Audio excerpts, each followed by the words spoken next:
Hi, my name is Kevin Berselli, and I run ResetStress.com. Do you, or does someone that you know, have difficulty with things like sleep, appetite, drugs or alcohol, even emotional symptoms related to anger, anxiety, depression, you name it?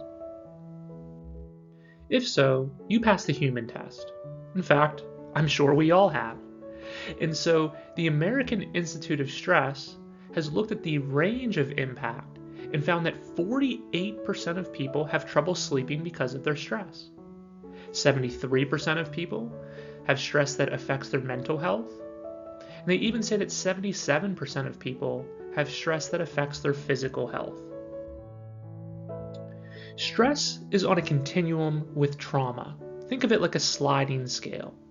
Quite simply, on the low end is stress, and the more it builds up, and then when we become overwhelmed, this is when and where we experience trauma.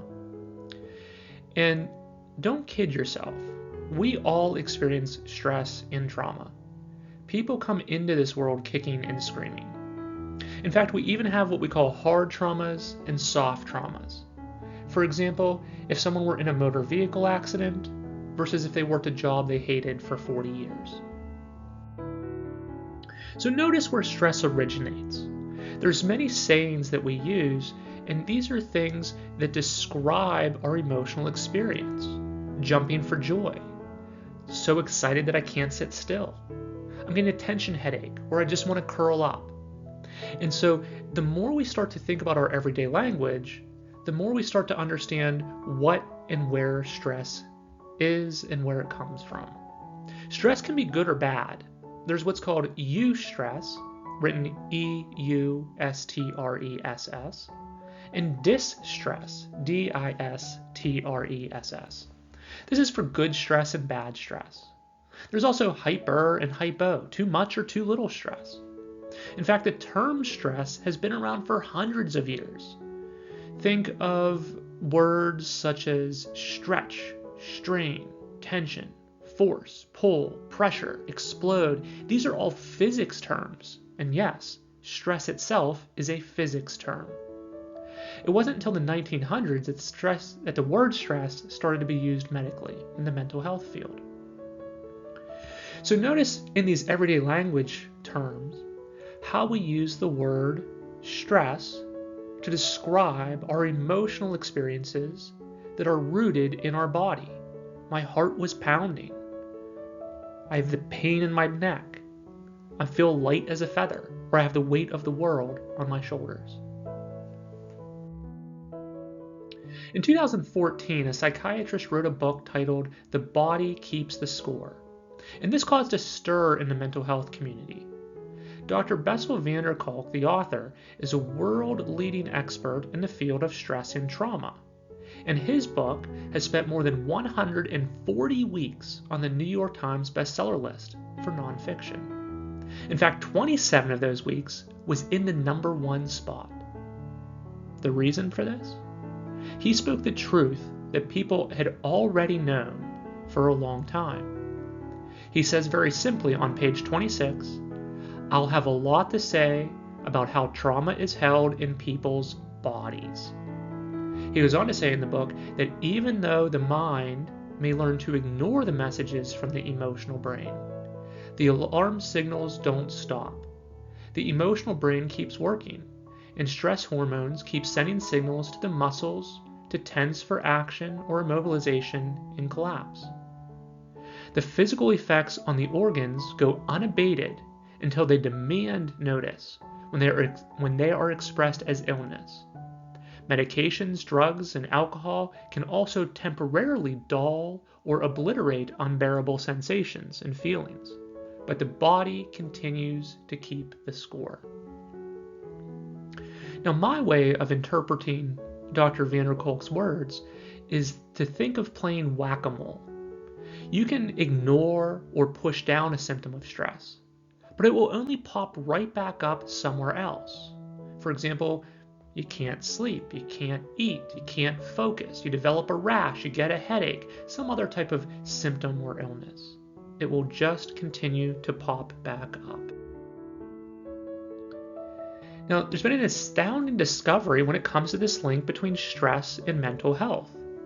In fact, in his book, Dr. van der Kolk writes about what has been dubbed the largest public mental health study that you've probably never heard of. And it's known as the ACE study. ACE, A-C-E, stands for Adverse Childhood Experience. Basically, this was an awareness that correlated or made a link between what people go through and the impact that it later has on us. Now again, as people, we already know this, but Dr. van der Kolk emphasized the impact result that this has on our mental health. The ACE study was done in 1997, and it included more than 17,000 individuals. They were asked 10 yes/no questions about various types of abuse, neglect, or family dysfunction that they may have experienced between birth and the age of 18. For each yes answer, they get 1 point, and therefore, out of the 10 questions, the maximum score was 10. Here's what the ACE study found out, and it's summarized by Dr. Bessel van der Kolk in his book. When people answered yes to 4 or more of these adverse experiences in childhood, they were 50% more likely to have a learning or behavioral problem. If they were male, they were 35% more likely to experience chronic depression, and females were 66% more likely to experience chronic depression. In fact, with an ACE score of 4 or more, people are 7 times more likely to be an alcoholic. With an ACE score of 6 or more, the likelihood of IV drug use goes to 4,600% greater. There's a 5,000% increased likelihood of a self-acknowledged suicide attempt, and someone is 15% more likely to be currently suffering from any one of the 10 leading causes of death in the United States, and you guessed it, these are largely physical health ailments.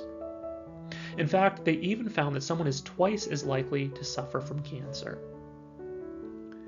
The ACE study group concluded that what one sees, the presenting problem, is often only the marker for the real problem, which lies buried in time, concealed by patient shame, secrecy, and sometimes amnesia, and frequently clinical discomfort.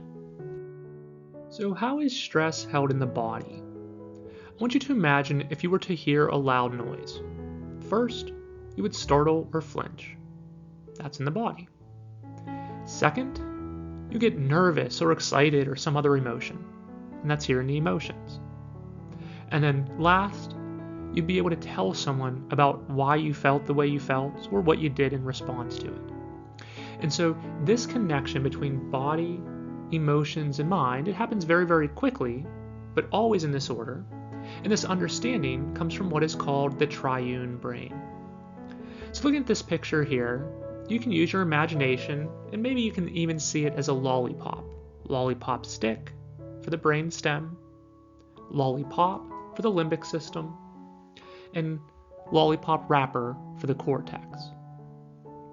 Now, talk therapy, or what we call top-down therapy, is perhaps the most familiar type of therapy where you use your mind to talk about your emotions so that you can feel better.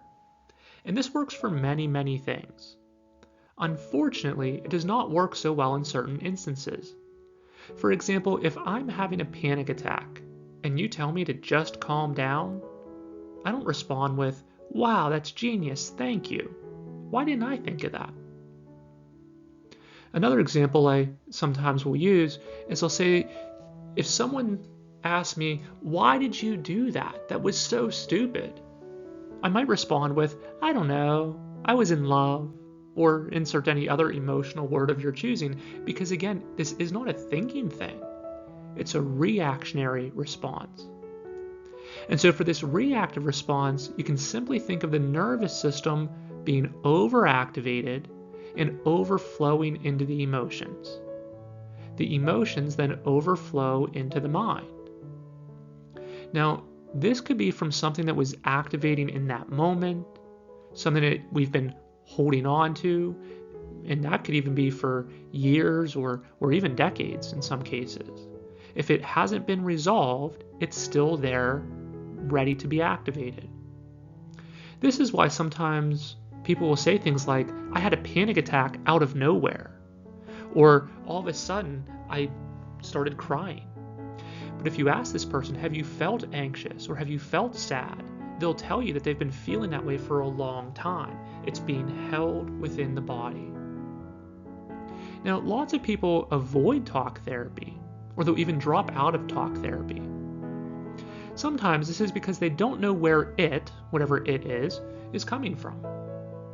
Sometimes it's because they know exactly where it's coming from, but it's overwhelming. And if you try to talk about something that's overwhelming, you get, well, overwhelmed. So if being overwhelmed is part of the problem, that shouldn't be part of the solution. Many people that I work with know this, and they'll tell me that they feel uncomfortable or overwhelmed in their physical experience and that they want to feel calm or relaxed.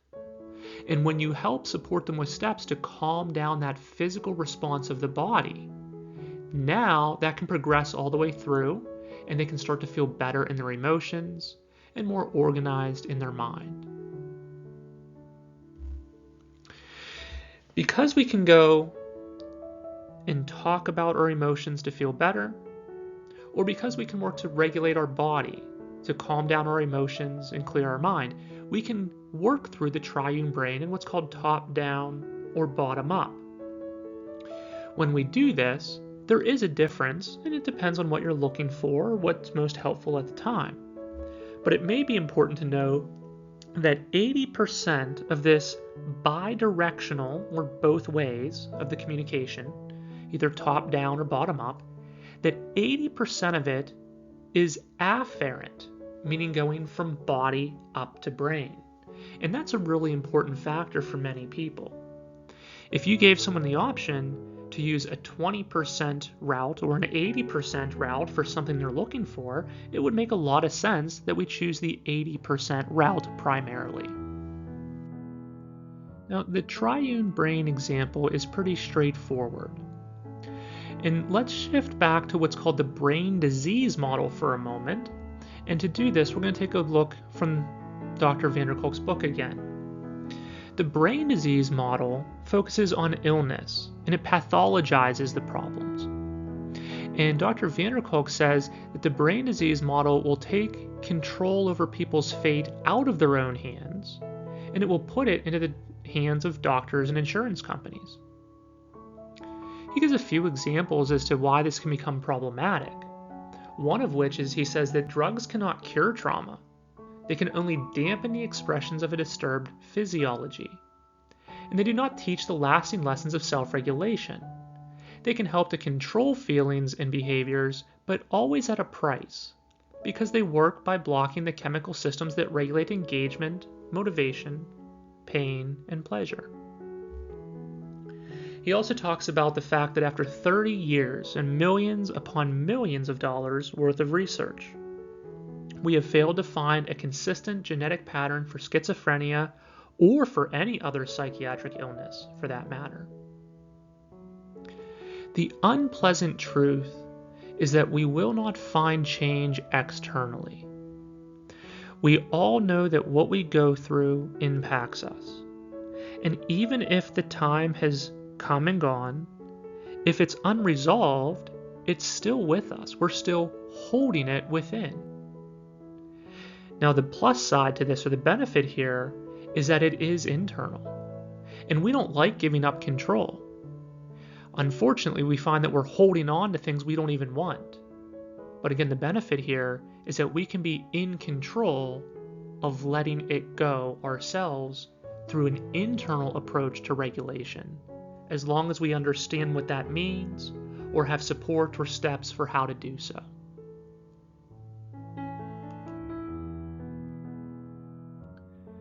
Now, the prior director of the National Institute of Mental Health, or NIMH, he had retired or stepped down and given an interview where he said, "While I think I succeeded in getting lots of really cool papers published by cool scientists at a fairly large cost, I think 20 billion, I don't think we moved the needle in reducing suicide, reducing hospitalizations, improving recovery for the tens of millions of people who have mental illness.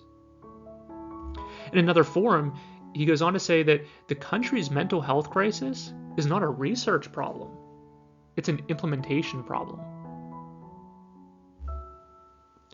The time for change is now. If we know what the problem is, and if we know what some solutions are, we need to link these two together.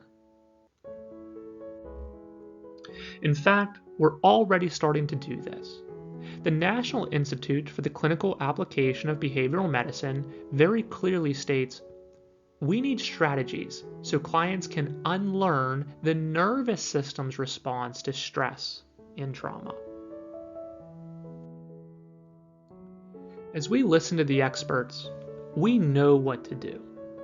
We know that when we can't sleep, or when we get tense and tight, or when we start to get angry or excited or overwhelmed, we understand the impact it is having in our body. We also know that we need to release that physical tension. In fact, Dr. van der Kolk says when the physical tension is released, the feelings can be released. Our movement helps breathing to become deeper, and as the tensions are released, expressive sounds can be discharged. The body becomes freer. Breathing freer, being in flow. He goes on to talk about how you can tell equilibrium has been restored when the physiology, or the body, calms down. And this is why I offer a body-based approach to reducing stress, showing you simple steps that you can control to be in control of shaking it off, getting it out, letting it go, calming back down, or whatever phrase you would like to use for whatever change you are looking for when it comes to discharging the stress that you are holding. Please visit me at resetstress.com to learn more. I look forward to sharing with you some simple steps that put you in control of reducing your own stressful experiences. Thank you.